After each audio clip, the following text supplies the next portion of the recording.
Hello, everybody, and welcome to another edition of the Gridiron Review. Alongside Bill Wagner, I'm Pete Medhurst. Great weekend of football action from the youths all the way up to the pros.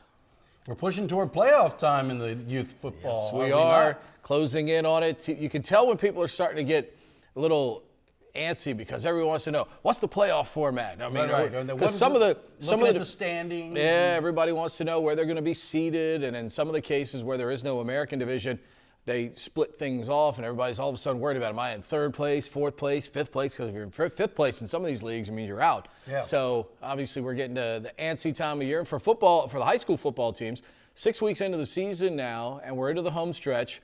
And in Class 4A, where normally Anne Arundel County has had pretty solidly 3 teams in every year, this year there's a bit of a battle because not only is North Point playing well in the SMAC, but so is Chopticon, who has moved up. They used to be a 3A. They're now a 4A as well. And they're just on the outside looking in, but they are at 5-1 so far in the year. You've got Old Mill, Annapolis, then North Point, then Meade, and then Chopticon right now. Let's give it up for the Mustangs after that tough start against Annapolis. Everybody was wondering what the heck is going on there. But as we said last week, Bill, that was probably more a case of Annapolis being really, really good because Annapolis has backed it up. This week, clearly Annapolis-Severna Park, the game of the week, 42-35, Panthers survive. Cameron Huff, the 14-yarder with 2 minutes to go in that contest. Julian Williams with 2 rushing, 1 throwing for the Panthers. And twice in the 6 games, the Panthers have been tested by a team slightly off the radar, and both times, Bill, they've not allowed themselves to be tripped up. Well, some warning flags with giving up 35 points now. Severna Park, again, got to give them credit. They are clearly very much better this year, doing a good job. A lot of good kids on that team. Jennings. Hoffman's having a very good year carrying the ball for them. Yep, another one of these Kellys. There's a kid, they never end.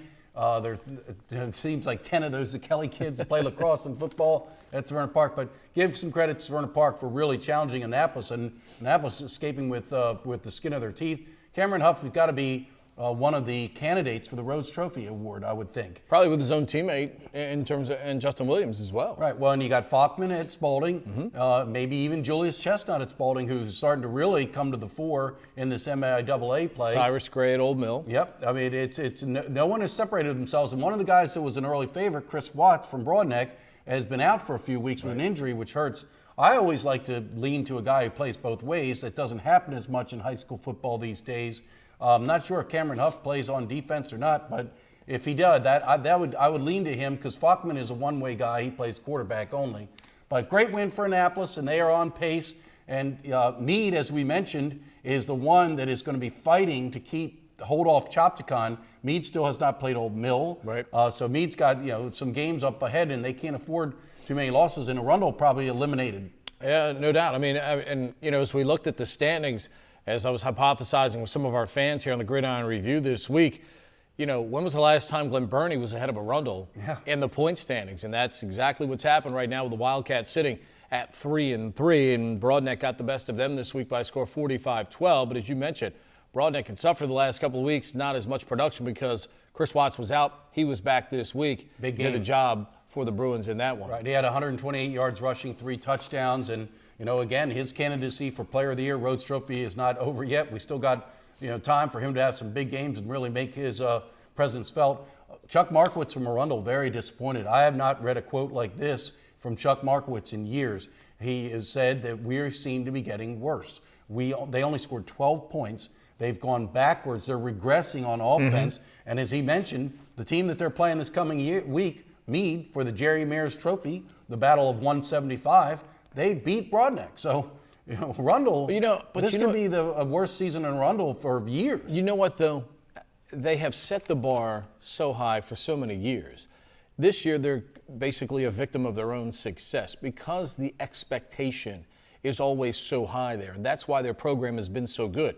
They set the bar here, and when they don't get to the bar up here, they're disappointed. And unfortunately, when you're talking about 14 to 18-year-old kids, sometimes you get a cycle where those 14 to 18-year-old kids, as hard as they may try, as good as you may coach them, it just doesn't work out because the other 14 to 18-year-old kids somewhere else are better. This is one of the few cycles since Chuck has been at Arundel where that has been the case. I mean, really that's what it comes down to. Well, and they've lived off of high-scoring offense, and they just don't quite have it this year when they play the teams that have good defenses, like a Broadneck, like an Old Mill, and Annapolis as well. They couldn't put up the points they needed to overcome their defensive woes. So Rundle's out of the playoff picture pretty much and playing for pride, and they got to beat Meade. This is a big game. I know how much Chuck Markowitz cares about that Jerry Mears trophy because he played for the man. So it'll be interesting to see if they can rise up and hit Meade with a loss. Well, they'll be prepared, that's for sure. The question is, can they go out and execute is what it comes down to. Northeast and Chesapeake, it's the Dina Bowl, baby. Poor Northeast for 5 years in a row. They've had to ride up and down Mountain Road, and all the Chesapeake kids have had all the bragging rights and everything like that. The Royal Farms on Mountain Road, the McDonald's on Mountain Road, the Northeast kids have to walk in kind of like this, Not wearing their leather jackets. Not anymore, as Northeast finally gets a W in this rivalry, winning it by a score of 28-22. Yep, quarterback Anthony Valinate, I hope I said that right. 2 touchdowns. Davon Carroll, a 65-yard punt return to put things away.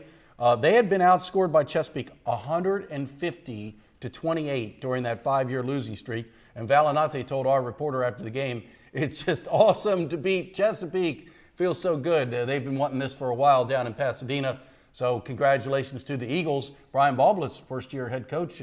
You know how much that means for his early tenure there. Yeah, no doubt about it. Hopefully he can stick around there for a while with those kids as well and keep building. Meade beat South River 24-7. And Bill, as we mentioned, after that opening game, Meade has been on the good foot here each and every week after that, and right now positioning themselves for a playoff spot. Albert Jones has done a terrific job. He left North County and went to Meade, which is a little odd. He had been in North County a couple of years. Thought he was going to try to build things there, but obviously Saul thought the opportunity at Meade was a little bit better. Talent level's always been a little bit better over at Meade. Well, you can't fault him for taking that opportunity. No, and Rich Holzer had left a very nice full cupboard down at Fort Meade, but Albert Jones is doing a great job, obviously. 5 straight wins now, and we're seeing a new name every week. Today it's Londell Washington, 2 touchdowns in the victory, and every week I'm writing a new name down for Meade. It just shows they have a lot of different athletes, a lot of balance on their offense, and South River just keeps taking it on the chin. This is not pretty for Coach Ed Dolch. Yeah, not so far anyway. Old Mill beats North County 35-0, and most weeks it's Cyrus Gray, but Bill, this week a big week from their quarterback in their win here against the Seahawks. Well, it's or against North County, rather. We're hearing that this kid's a college prospect. We never ever say his name, Blaze Fisher. 147 yards passing, 3 touchdowns. But because they're so good running the ball, if you could run the ball down people's throat and win 35-6. It's always a safe philosophy. Why not? You got Cyrus Gay, but apparently this quarterback, Blaze Fisher, is pretty darn good. And he had his moment in the sun, throwing the ball around. And boy, if you're an opponent of Old Mills, you load up to stop the run, and now all of a sudden they got a guy that can throw it around the yard and complete some touchdown passes. That's a scary combination. No doubt about that. Glen Burnie now to 4-2 as they beat Southern by a score of 25-7. Century Public School over St. Mary's by a score of 21-19. Severn with a really nice win over Archbishop Curley here, Bill. And this is, Severn out of all the private schools tends to have the least amount of turnout for football. They usually have the smaller numbers in terms of the roster. But Chris Kirschneider's team has really played some very competitive football, and nice to see them get a result like this against a team that's usually very good in that B conference. Yeah, they got some athletes. The younger Bedard is the quarterback. Obviously, he threw an 80-yard touchdown pass to Jacob Perriton, who's another. We've talked about his brother Tyler. Yep. They got Jacob Mandish is going to the Naval Academy to play lacrosse. So they got some decent athletes, and they're playing good football, and give them credit. Curley have been the class of this league for a number of years. Sean Murphy, the head coach up there, played at Towson when I was at Towson University, an outstanding wide receiver. But Curley had been, pretty much locked down that league, and big win for Severn. And that'll be interesting. St. Mary's plays Curley this week, and we'll see kind of the disparity between Severn and St. Mary's. If St. Mary's can beat Curley, then maybe we got a nice battle at the end of the year for the Severn River Classic. But if Curley puts it on St. Mary's, then it shows there might be a little bit disparity between Severn and St. Mary's. Last year, Severn laid it on St. Mary's like we never before. So hopefully St. Mary's is not. Made you St. Mary's alums take a deep breath and reevaluate that one hurt. there. And the sad thing is, here's one of the saddest things when the schedule came out that week, we were not covering the Severn St. Mary's game, and I sent an email to Bob Hoke, our high school sports editor, saying, how can we not cover Severn St. Mary's? And he said, game's meaningless. St. Mary's was so bad, and there was better games on the schedule. It's sad to say. Hopefully this year it'll be good enough that it's worthy of coverage. Meanwhile, Spalding continues to chug along in the A Conference as they smash Calvert Hall 42-14. And Calvert Hall had gotten off to a pretty good start early in the season, but Spalding again, staking its claim week by week here, moving up and showing the progress that, as we had mentioned before, with, the Poggi administration leaving Gilman, this league all of a sudden becomes a little bit more wide open, and you've got some programs that are trying to seize the opportunity. Spalding is one of them right now, playing some very good football for Kyle Schmidt. And we mentioned Julius Chestnut earlier. He had 127 yards rushing, 4 TDs this week, and it looks right now in the metro area rankings of Baltimore Sun, McDonough's number 1, Dom D'Amico, and he's had a great program for a number of years. It looks like he is the McDonough program, which was always nipping at the heels of Gilman, appears to have filled that vacuum. So they're kind of the odds-on favorite, but it's Mount St. Joe and Spalding. That's 1, 2, 3 in the Baltimore area. McDonough, Mount St. Joe, and Spalding. So that's 2 big ones on Spalding's schedule remaining, McDonough and St. Joe, and that'll have a long way to go to who wins that league. Yeah, no doubt about that. Rich Holzer's done a fine job up at Mount St. Joe as well. AACS wins over St. John's Catholic Quietly Prep. having a pretty good year. Yeah, Sam Akinamu with another big game and an 18-14 victory for AACS. That game moved to Monday of this past week as a result of the foul weather that we had on the weekend. So, as we now look toward week number 7, clearly the Mears Trophy game is the big one in theory on the schedule this week. But as we see each and every week, Glen Burnie is no longer just a speed bump out there. They're playing better football. Arundel's going to go into this Meade game. Despite the 3-3 record, they're going to play as hard as they possibly can in this game to try and win the Mears Trophy. It's going to be interesting to watch the stretch run here because there does stand a chance that we may only get 2 teams in the playoffs if somebody slips up. So this becomes a really huge game for Meade to win this week, not only to get the 8 points for beating a 4A team, but when you look around now at some of the teams that they'll have victories over, Glen Burnie's got 4 wins. That's bonus points. Severna Park has 4 wins. That's going to be bonus points. Arundel probably ends up somewhere with 4 or 5. So these bonus points that they're getting by these teams being more improved going to help Meade in the long run, or whoever tries to sneak up into that 3rd spot or 4th spot to try and get in the playoffs, because I don't think the SMAC teams will have that advantage because they don't play as many 4As. All right, and I'm keeping my eye on Glen Burnie. Glen Burnie could sneak up here, and they obviously some big games to play left. They've got to prove themselves against some of the bigger boys. They've beaten who they're supposed to beat to date, but Glen Burnie is kind of that team that's right there and could be hurt from before it's all over. Always have athletes in the building. The question is, if they get them all out there to play, then you see them turn the corner the way they have this year. We come back, a big upset in Annapolis, and Maryland came back crashing back to reality up in Happy Valley, where the bus trip home wasn't so happy. We'll talk about that when we return on the Gridiron Review.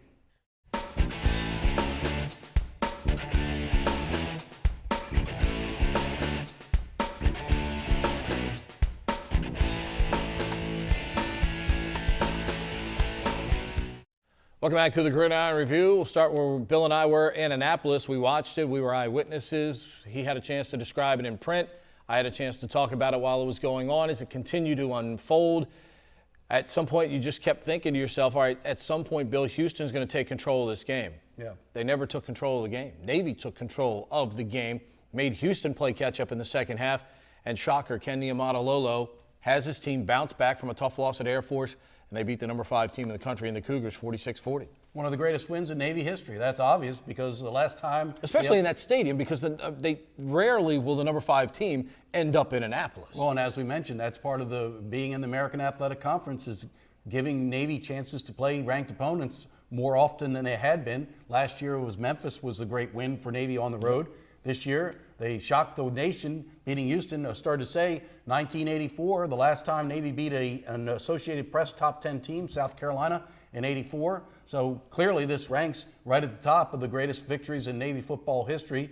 And Ken Niumatalolo with quite the move coming off the sideline. He looked, you know how players do when they run pulling the parachute at practice? Well, Kenny was pulling equipment manager Greg Morgenthaler. Morgenthaler. Was trying to get the power pack off. Trying to get the power pack, which had got caught up in one of his strings underneath of his jacket. Eventually, he got that. But what I love about Ken Niumatalolo is he's not one of these guys that gives you this false bravado of, no. I'm stoic, Coach Ken Niumatalolo. He's as real as they get. He is exactly. That's the best way to put it. He's emotional about his kids, emotional about his program, and that is genuine emotion that you get at the end of that game, because his kids had every right to fold a tent this week after losing last week at Air Force and the way they lost. They could have come in here flat, playing with their second-string quarterback, missing their defensive captain for the rest of the season. During the game, they lose a slot back, they lose their starting fullback, they lose one of their corners during the course of the game. So every reason to fold the tent here, and yet they did not. And Will Worth continues to show progress. And, man, I'll tell you what, if you find a Navy quarterback that has run harder than Will Worth, I'd like to talk to you, because that young man delivers the blow out there. And really what he showed us this week, Bill, everybody talks about what a great leader he is. Bouncing back from that performance last week to play the way he did Saturday, that tells you everything you need to know about Will Worth. Right. Well, it was the best we've seen the option this year. It's kind of been fits and starts. There's been times in the Connecticut and Tulane games when Navy looked good on offense, and there was other times when they didn't look so good. Both of those games were a tale of two halves. In the first half against Tulane, Navy did not perform well, did not put up many yards, and then the second half they kind of got things in gear. Vice versa against Connecticut, they had a very strong first half and then went dormant in the second half. And then Air Force was just a complete disaster. So we've been waiting all season for the triple option to look the way we know it can look, where all three elements are clicking on all cylinders, and they had that. Will Worth got the perimeter element going. He was out there faking the pitch and running himself for some decent yardage, delivering pitches to Dyson Romine and Antonio Gully for nice gains on the perimeter. And, they got some good hard yards up in the fullback dive with Chris High before he went out, scored a touchdown, 12-yard touchdown. And then Sean White came in and did a good job after Chris High went down. But best of option has looked all year, and they had to keep pace with Houston. You knew Houston was going to put up points. And what's remarkable is Houston scored, what they scored, 40 points with 3 turnovers. And to me, that was the difference. I put my keys to the game. I always have a key to the game for Navy, key to the game for Houston. I said for Navy, you got to control the ball, eat up some clock with some long drives. They did do that to some extent. They had some nice time-consuming drive. But for the Houston key, they could not afford turnovers, because the quickest way to an upset for a favorite team is to commit turnovers. And Houston not only committed turnovers, they did it in their own territory, which led directly to Navy points. Josiah Powell with 2 interceptions, one of which he brought back 34 yards for a touchdown. Fumble recovery by Jarvis Polu, was it right? Yep. And was caused by Patrick Forrestall, was involved with that. He recovered. So the turnovers are huge, Pete. No doubt about that. And the great thing about Navy is this week, or the Memphis game now, I've got to make a big board. Palmore, because the two of them are confusing as all get out there trying to call them, making tackles. But those outside linebackers for Navy, Bill, it's really been the unsung hero of this team. They go 5-6 deep at that position depending on the matchup. And Josiah and DJ, Brandon Jones, guys, Ted Colburn, all making plays on that defense right now. And, again, in years past, this might have been a defense that might have been passive and let Houston dink and dunk their way to the 20 and then try to bow their neck at that point. But being more aggressive, and Powell trusting his eyes, talking to Dale Pearson, where he knew what the route was. The guy, basically broke it off, and he just jumped right in where he knew the quarterback thought the receiver was going to be, and ends up making a huge play during the course of the game. Ken Niumatalolo mentioned that it really is great that you're mentioning those outside linebackers, because they have dual responsibilities. In some plays, they've got to rush the quarterback, maybe in a blitz situation, try to get some pressure. At other times, they're dropping into coverage, especially against a team like Houston that's putting out 4 and 5 receivers. Right. They're having to cover a slot receiver, a guy like Linnell Bonner, who's pretty doggone good. That's not easy for an outside linebacker. They did do a tremendous job. Interesting defensive strategy. Coach Niumatalolo said that they wanted Ward to run. And the reason is because they had noticed that he had been more reluctant to leave the pocket this year. He's only averaging 2.8 yards per carry. Yeah, which means he's not making those big explosive plays in the run game. His Major Applewhite, I talked to him last week, their offensive coordinator and quarterbacks coach, is trying to get him to sit in the pocket more and let his receivers do the work and stop being so quick to escape. But that's part of what makes him so dangerous is when he just takes off. And so Navy kind of gambled on that, and they won. That was an interesting defensive strategy. Yeah, because they got 2 NFL receivers in Dunbar and Bonner. You're darn right. No doubt about that. Meanwhile, up in Happy Valley, things not so happy for the Maryland Terrapins. Too much Saquon Barkley, and Trace McSorley, the quarterback for Penn State, continues to improve the youngster on a week-by-week basis there. And this is a big win for James Franklin, Bill, not only to quiet the people who are frustrated by the team's performance at Penn State, but now in those recruiting battles where it's Maryland and Penn State, James Franklin can say, hey, we just beat them 38-14, and that gives him a little bit of an edge right now out on the road, despite the inroads that DJ Durkin has made recruiting here for Maryland. It's a big, big win for Penn State off the field as well. No, you're right, and it's interesting. Don Marcus wrote that article as a follow-up about recruiting, and DJ Durkin, not surprisingly, dismissed the loss. Oh, it's not about one game. It's about the relationships you build. And then James Franklin in the other presser is saying, oh, yeah, this is big. This is definitely big when we can go there and say we beat them. We got a better program right now is what he's going to try to say. So a little bit of a meltdown for the Terps. Isaiah Davis, not a nice play. The kicker for Penn State, I don't know if people know, this guy loves to run down the field. He's a biggest kicker you've ever seen, and he likes to run down the field and make hits, and so now people are targeting him, and Isaiah Davis is a really bad move, a blatant unsportsmanlike conduct, a personal foul, booted from the game. DJ Durkin instantly said that he would not have played for him even if he had not been ejected, because that is not what DJ Durkin is trying to have at Maryland. So a little bit of a meltdown on the Terps side of things. They're just ugly. Perry Hills got hurt, knocked out of the game. They say he's okay. We'll play this week against Minnesota. Terrapins got to bounce back and beat Minnesota, which is not a very good team. Minnesota, and they catch a break too because Minnesota's quarterback Leidner won't play now. He's been ruled out for the game. So a good bounce back opportunity for the Terrapins coming up at home this week. When we come back, we can capsulize the pros in one game. Why? Because the Ravens and the Redskins played each other. Crank up, hail to the Redskins. Back with more in a moment on the Gridiron Review.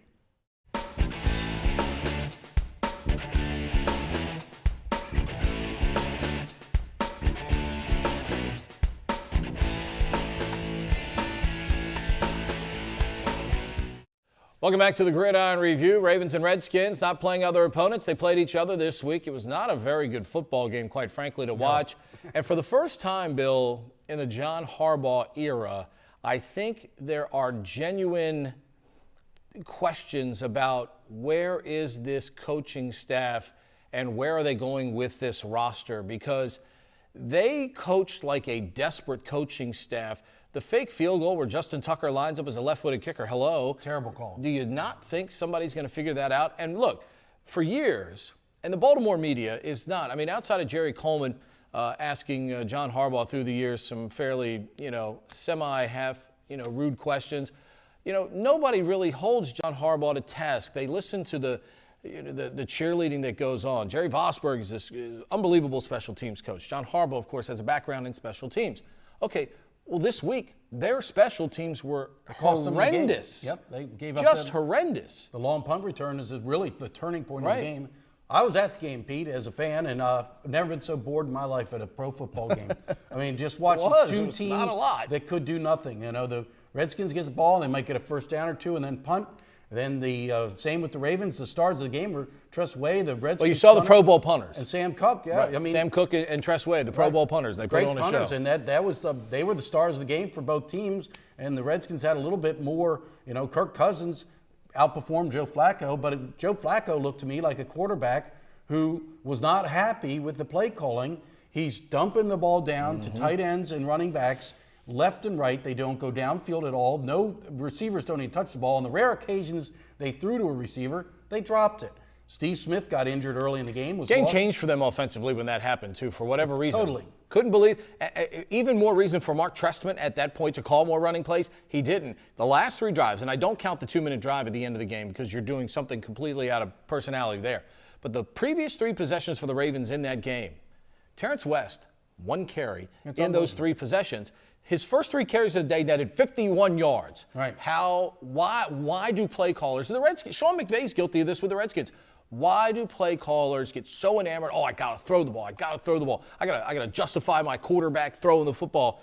You're running it down somebody's throat. Yep. Keep running it down their throat until they stop it. Well, that's why Mark Trestman is out of a job today. He was fired by John But Marty Harbaugh. Mornhinweg is one of the. Call him Air Marty. Right, he's the West Coast offense disciple, so he's not necessarily going to throw it in Terrence West's belly 30 times during the course of the game either. I would think, has made a mandate. But that's what they. I mean, you can't go to Mark Trestman on Sunday and say, Mark, we just punched it down their throat the first 2 drives of the game. Give it to Terrence West. Well, that's one of the really important points that Mike Preston, the columnist for The Sun, brought up. There didn't seem to be any communication between John Harbaugh and Mark Trestman. Harbaugh's the head coach. You tell your offensive coordinator what you want. You tell him mid-game on the headset, run the ball. I don't want to see any more of this dinky dunk passing. It's not working. Either throw downfield or run the ball. And he didn't. Apparently, he's not in charge and telling his offensive coordinator what to do. You're right. The pressure's on John Harbaugh now. He's fired his offensive coordinator again. This is not the first time this has happened. Cam Cameron suffered the same fate. The pressure is starting to mount on John Harbaugh. If they have another dismal season, which right now they do not look like a playoff team to me. I don't think the Redskins do either. I hate to say, since you love them, but that was one of the worst pro football games I've ever seen. It was 2 bad teams. The thing that was amazing about the Redskins had wide open receivers running all day. At the end of the game, Deshaun Jackson beats the Ravens corner by 10 yards. Overthrown. And Kirk still overthrows him, which almost seems impossible with the way Deshaun Jackson can run. He almost got to the ball, but he still missed it by about 5 yards. The thing to me is John Harbaugh, obviously you win a Super Bowl, and there was good fortune along the way there. If Raheem Moore, the safety for the Broncos, times his jump better against Jacoby Jones, then the Ravens don't win that Super Bowl. But they did. They went on and won the Super Bowl, so you give John Harbaugh the cachet to try and fix things. I'm not saying he's got to be fired or anything like that because that happens too much in the coaching profession. But at some point, you've got to reestablish some sort of known philosophy for your offense. And you know what? If I'm the Ravens, and I look at the roster, and that's on Ozzie Newsome and Eric DeCosta. You got to get a deeper roster. Their roster's not very deep right now. For all of in Ozzie we trust, their last 3 or 4 drafts have not produced much talent. C.J. Mosley's about the one guy you can hold up as a tough luck play for him too. Oh boy, that's a game changer. Killer. He intercepts a pass and running in for the end zone, and if you got to get knocked out of bounds at the 2-yard line, so be it. You're still setting your offense up in great position. He tries to dive for the pylon, and he's a linebacker. He's not a running back who's accustomed to doing that. Loses the ball, goes out of bounds, touchback. It's how often do you lose 18 yards on an interception? And that's what happened. And then Redskins went down and got a field goal. That was a big turning point in the game. But no, you're right. I mean, Ozzie and Eric DeCosta have not provided John Harbaugh with the type of talent that you need. They've lost a lot of great players here in recent years, and they have not replaced them. I'm available to work in the scouting department because I watch way too much college football, even those late-night games from the Pac-12 and Hawaii as well. So if you need a little extra help in the scouting department, Steve Bisciotti, you call me up there, pal. That'll do it for this week's show. Appreciate it as always. And as always, we ask you, go to aacounty.org, check out our team schedules, go find a youth game. Those kids would love to have your support out there on the weekend. Great high school schedule again coming up this week. And, of course, the colleges and the pros. We'll be back next week with another edition of the Gridiron Review.